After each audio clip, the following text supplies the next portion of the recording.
High students, আমরা Indian tax structure and public finance চ্যাপ্টারটা পড়ছিলাম। আমরা প্রায় শেষের দিকে চলে আসছি। আজকের ক্লাসে থাকছে পাবলিক ফাইন্যান্স সংক্রান্ত বেশ কিছু ইম্পর্টেন্ট টার্মস।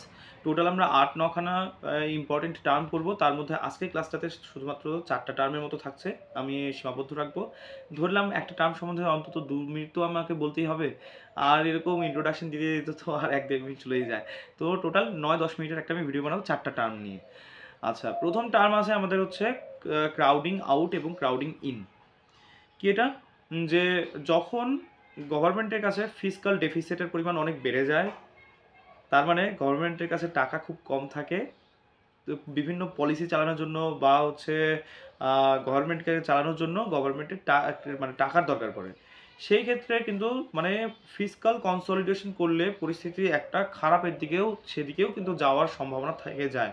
খুব বেশি ফিসকাল কনসলিডেশন করা, এটার অর্থ তুমি ট্যাক্সের পরিমাণটাকে বাড়িয়ে দিচ্ছ, সেই তোমার অথবা তোমার নন ট্যাক্সের পরিমাণটা বাড়িয়ে দিচ্ছ, রেভিনিউয়ের পরিমাণ বাড়িয়ে দিচ্ছ, মানে ট্যাক্স কালেকশনটা আসছে, টাকা ইনকাম বেশি হচ্ছে, এবার কিনা তুমি এক্সপেন্ডিচারের সময় কৃপণতা করছো, এক্সপেন্ডিচার পরিমাণটা কমে যাচ্ছে। সেই ক্ষেত্রে কিনা যে গভর্নমেন্ট এমনিতেও কিন্তু ফিসকাল ডেফিসিট আছে, লিকুইড অবস্থা আছে, ট্যাক্সের পরিমাণ বাড়িয়ে দিচ্ছ মানে জিনিসের দাম বেড়ে যাচ্ছে, আবার এক্সপেন্ডিচার তুমি করছো না, সেক্ষেত্রে মানে কি পাবলিকের কাছে টাকার লিকুইড ক্যাশের পরিমাণটা কমে যেতে পারে।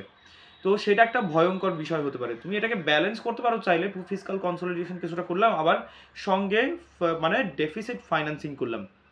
আচ্ছা, এবার তুমি ধরো, আমি ধরে নিলাম তুমি কোনো গভর্নমেন্ট বিরাট অঙ্কের ডেফিসিট ফাইন্যান্সিং করলো, বিরাট অঙ্কের ফিসকাল কনসলিডেশনটাকে, ফিসকাল ডেফিসিটটাকে মানে কি কন্ট্রোল করার জন্য বিরাট অঙ্কের ফিসকাল ডেফিসিট ফাইন্যান্সিং করলো।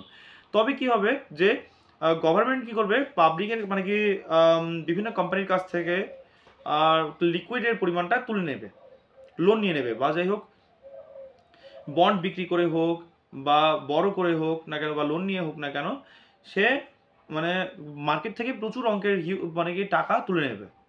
এতে কি হবে, মানে ইনভেস্ট করার জন্য মতো প্রাইভেট কোম্পানি কিন্তু টাকা পাবে না মার্কেট থেকে। তার মানে যে একটা মানে এই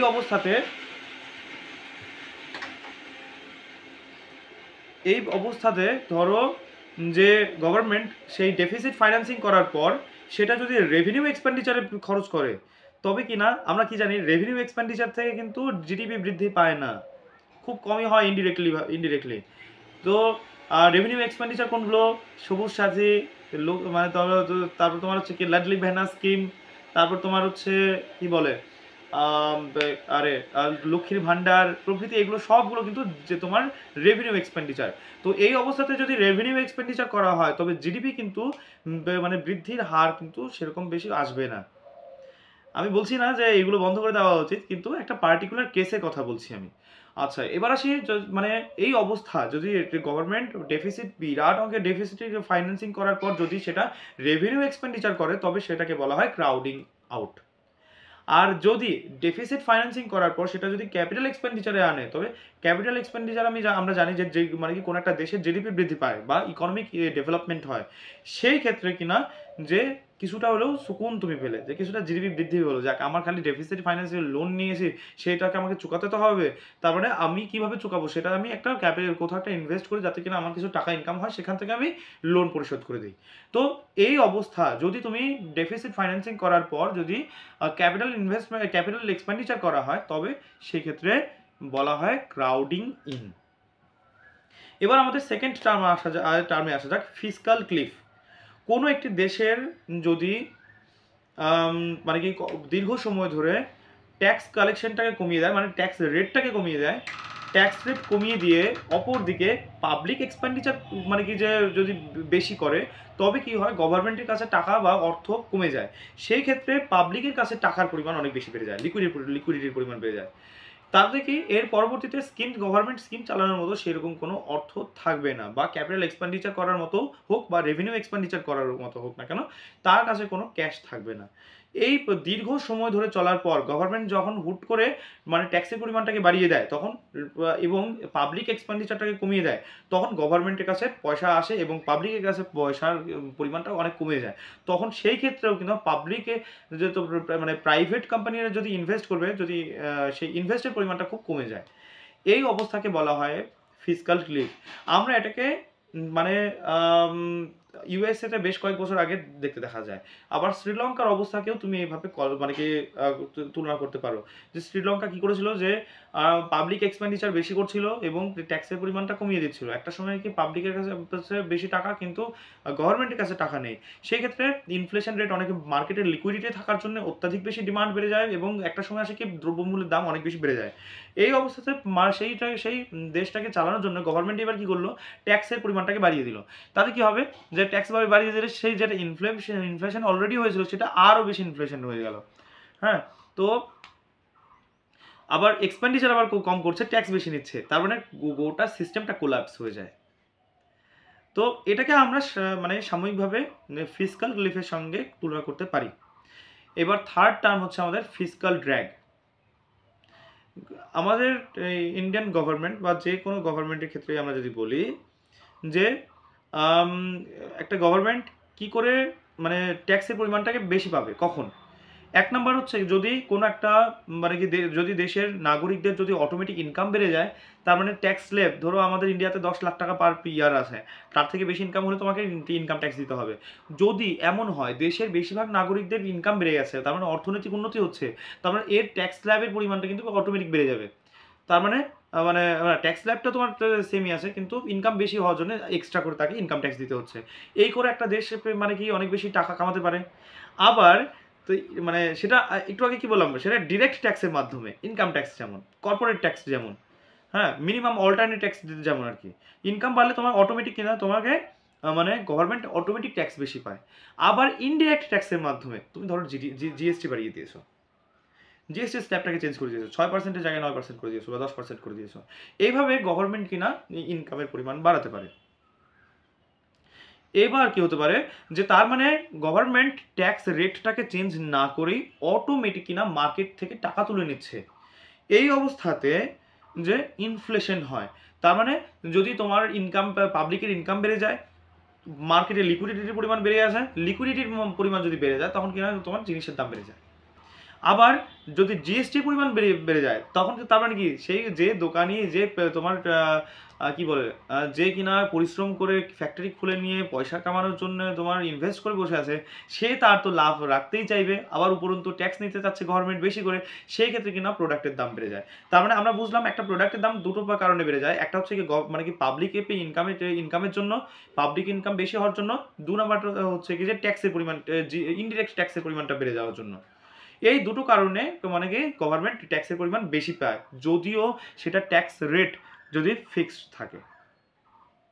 হলো এটা।